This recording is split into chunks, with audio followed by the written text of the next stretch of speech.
நேற்று தான் champion trophy தொடங்கின மாதிரி இருக்குது. ஏனென்றா நேற்று தான் யார் வந்து விட்டாலும் அடிப்பட்ட மாதிரி ஒரு மேட்ச் நடந்தது. இங்கிலாந்துக்கும் ஆஸ்திரேலியாவுக்கும் நடந்த மேட்ச். அப்ப சாம்பியன் ட்ரோஃபியில் நடந்த இந்த மேட்ச்ல முதலாவது பேட்டிங் வர்றாங்க இங்கிலாந்து டீம். முதலாவது பேட்டிங் வந்தா பிலிப் சால்ட் வந்து ஒரு 6 ஒரு 4 அடிச்சிட்டு தன்னுடைய முதலாவது விக்கெட் இழந்து வெளியில போறார். அடுத்த வண்டோனாவார சிமித்.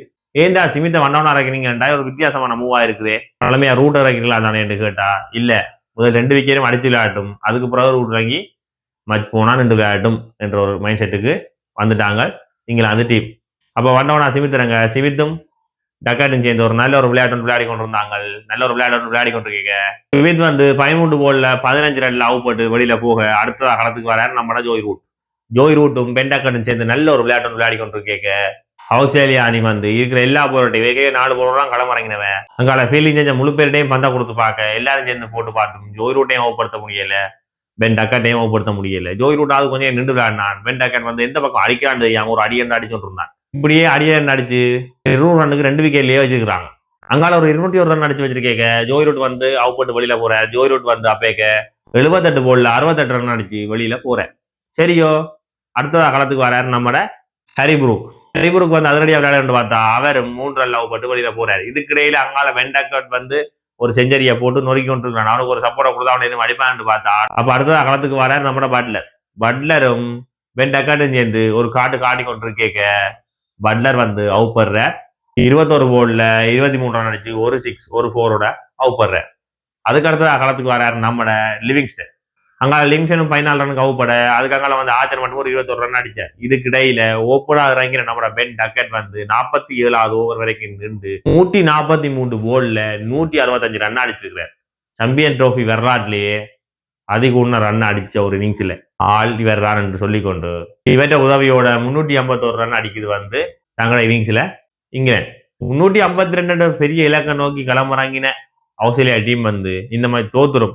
இந்த முறை வந்து சாம்பியன் ட்ரோஃபி ஆக்களுக்கு ஒரு கனவாத்தான் இருக்கும்னு நினைச்சா ஓப்பனிங்கா களத்துக்கு வராங்க நம்மட ஷோட்டும் ஹெட்டும். அப்ப முதலாவது விக்கெட் வந்து வேலைக்கே விழுது. ஹெட் வந்து 6 ரன்ல அவுட் போட்டு வெளியில போறேன். அடுத்த களத்துக்கு வர நம்மட ஸ்டீவன் ஸ்மித். அப்ப ஸ்டீவன் ஸ்மித்தும் ஷோட்டும் சேர்ந்து நல்ல ஒரு பார்ட்னர்ஷிப் கொண்டு போட்டு மச்ச இழுத்து கொண்டு போவாங்கன்னு பார்த்தா ஸ்டீவன் ஸ்மித் வந்து 6 போல்ல 5 ரன் அடிச்சு மார்க் வூட்டன் வந்து கவுப்பட்டு வெளியில போறேன். அடுத்ததா களத்துக்கு வராரு நம்மட லவிச்சன். அப்ப லவிச்சன் சும்மாவே 2 விளையாடுவான். ஏற்கனவே 2 விக்கெட் வேலைக்கு போட்டுது. அப்ப லவிச்சன் சடசரைன்னு சடைஞ்சு இந்த மேட்ச் வந்து ஆஸ்திரேலியா தோத்துரும் என்று பார்த்தா லவிச்சன் வந்த விதத்துல இருந்தே கொஞ்சம் அதிரடியா விளையாட வலிக்கிட்டார். லவிச்சனும் ஷோட்டும் சேர்ந்து நல்ல ஒரு பார்ட்னர்ஷிப் கொண்ட போடுறாங்க. அப்ப 20வது ஓவர் 122 ரன் அடிச்சிருக்கேங்க. லவிச்சன் வந்து 47 ரன்ல அவுட் பட்டு வெளியில போறேன். அப்ப அடுத்த களத்துக்கு வராரு இங்கிலீஷ். அங்கதான் இங்கிலாந்து டீமுக்கு வந்து தலையடி பிடிக்குது. அப்ப ஷோட்டும் இங்கிலீஷும் சேர்ந்து அடிச்சு முடிச்சு போடுவாங்கன்னு பார்த்தா ஷோட் வந்து அவுட் பண்றாரு 66 ரன்ல. அப்ப ஷோட்டும் அவுட் பட அடுத்ததா களத்துக்கு வரார் நம்ம அலெக்ஸ் கரி. 4 விக்கெட் ஏற்கனவே போட்டு அங்கால ஒரு 2 விக்கெட் எடுத்தா ஆஸ்திரேலியா டீம் வந்து சுருண்டுருமென்று பார்த்தா அலெக்ஸ் கரியும் இங்கிலீஷும் சேர்ந்து அடிச்சாங்க ஒரு அடி. இப்படி ஒரு அடியை இங்கிலாந்து வாழ்க்கையிலையும் வாங்கியிருக்கான்னு சொல்லணும். அப்படி ஒரு அடி. அப்போ ஒரு 140 ரன்னை பார்ட்னர்ஷிப் அடிச்சு இங்கிலாந்து டீமுக்கு வந்து தலைவலியா கொடுத்தாங்க ஹரியும் இங்கிலீஷும். அதுக்கப்புறம் அலெக்ஸ் கரி வந்து 63 போல் 69 ரன்ல அவுட் போட்டார். அடுத்த காலத்துக்கு வர நம்மட மேக்ஸ்வெல். இவங்களை ஆட்டா அங்கே இருந்தா கடப்பார டீம் இறக்குறாங்கன்னு பார்த்தா மேக்ஸ்வெல்லும் இங்கிலீஷும் சேர்ந்து மலமலாண்டு ஒரு அடியை போட்டு 48வது ஓவரே இந்த மச்சம் முடிச்சு போட்டாங்க 352 டார்கெட். இதுல இங்கிலீஷ் வந்து நொட் அவுட்டா 86 போல்ல 120 ரன் அடிச்சுக்கிறான்.